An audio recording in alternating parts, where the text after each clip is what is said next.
যদি এখানে থাকতে হয়তো খবর দিতাম, বা হয়তো দিতাম না, কি জানি।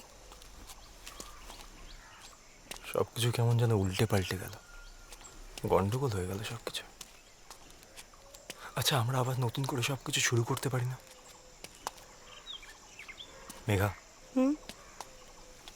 কিছু বলছিলে? না, কিছু না। দেখো, কথা বলতে বলতে গেস্ট হাউসের সামনে চলে এলাম। চলো, এসে যখন পড়েছো এক কাপ কফি খেয়ে যাবে।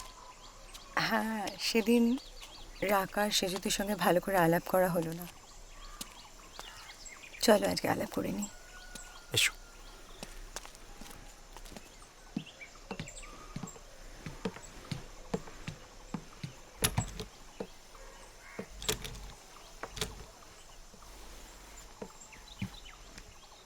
कमल दाजू, आया साहब। ताला क्यों लगा हुआ है यहाँ पे?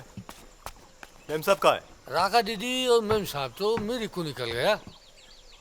आप निकलने का तुरंत बाद ही जिप आ गया था। आपको बता दें, शाम तक लौटा चाबी दीजिए। बोले। अरे হ্যাঁ, ও তো মিরিক যাওয়ার কথা ছিল, আমি একদম মাথা থেকে বেরিয়ে গেছে। ঠিক আছে, तुम जाओ, कुछ लगेगा तो मैं बुला लूंगा। जी सर। আজকে সেজুতি আর রাকা নিয়ে অন্য আরেক দিন আসবো। কেন? ঘরে জল আছে, ইলেকট্রিক কেটল আছে, কফি আছে, আমি আছি, কফি বানিয়ে খাওয়াবো তোমাকে। কফি খাওয়াবো বলে তোমাকে নিয়ে এলাম আর তুমি চলে যাবে? অতিথি নারায়ণ, তুমি চলে গেলে আমার পাপ হবে, প্লিজ। ঠিক আছে, দেখি তোমার কফি বানানোটা কতটা ইমপ্রুভ করেছে। হ্যাঁ, অ্যাটলিস্ট তোমার ওই কফি হাউসের থেকে 500 গুণ ভালো কফি বানায়। এসো।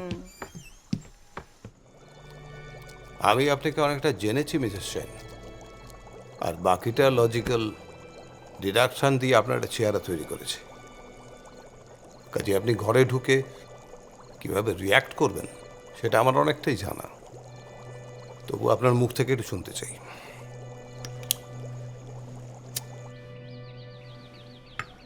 কফি খারাপ হয়েছে বলছি না তো। কফি তো তুমি আগেও বানাতে, যখন ডাক্তারি পড়তে হস্টেলে। এতে কোনো সারপ্রাইজ এলিমেন্ট নেই। কোনো সিরিয়াস রান্না করতে পারো। সিরিয়াস রান্না মানে? এই ধরো কচু শাক ছোলা দিয়ে, হিং দিয়ে আলুর দম। ওয়েল, সেক্ষেত্রে এই হিং দিয়ে আলুর দমের বেসিকটা করতে পারি। মানে আলু সেদ্ধ করতে পারি। আই মিন সিরিয়াসলি মেঘা, তুমি না কেমন একটা হয়ে গেছো। আমরা এতগুলো বছর পরে বসে আড্ডা মারছি, তুমি আমার রান্নার ক্লাস নিচ্ছ। টিপিক্যাল গিন্নি মেটেরিয়াল। হ্যাঁ, রান্নার ক্লাস কোথায় নিচ্ছি? আমি তো মজা করছিলাম। ওটা তোমার মনে হয়েছে, কিন্তু আমার মনে হয়নি। আর তাছাড়া তুমি রান্না নিয়ে কেন কথা বলবে? Your an artist. যারা রান্না করে তারা আর্টিস্ট নয়। ও, তার মানে তুমি বলতে চাইছো আমাদের বাংলার ঘরে ঘরে আর্টিস্টরা পচে মরছে? আমি বলতে চাইছি না, আমি বলছি